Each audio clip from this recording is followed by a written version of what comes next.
Setelah sempat menjalani perawatan selama 3 hari, Fatimah alias Nabila alias Dila yang diduga dibakar suaminya, Ahmad Rianto alias Ririn akhirnya menghembuskan nafas terakhirnya. Fatimah menghembuskan nafas terakhir dalam perawatan di Rumah Sakit Umum Daerah Siti Aisyah Lubuk Linggau, Sumatera Selatan pada Jumat 21 Januari 2022 sekitar pukul 13.30 waktu Indonesia Barat. Korban kekerasan dalam rumah tangga saat ini dibawa keluarganya ke rumah duka di Jalan Keramat Abadi, RT 10, Kelurahan Cermeh Taba, Kecamatan Lubuk Linggau Timur 2.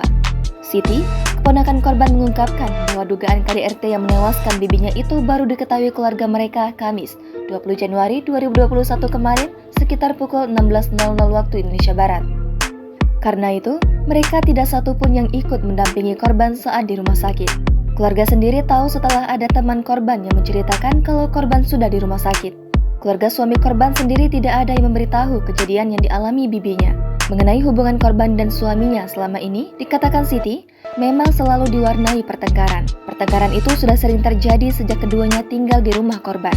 Korban sendiri yang merupakan anak ketiga dari 5 bersaudara baru pindah sekitar 2,5 bulan dan menetap di Mirasi, Dusun 5 Desa Trikaton, Kecamatan Tugumulyo mengikuti suaminya.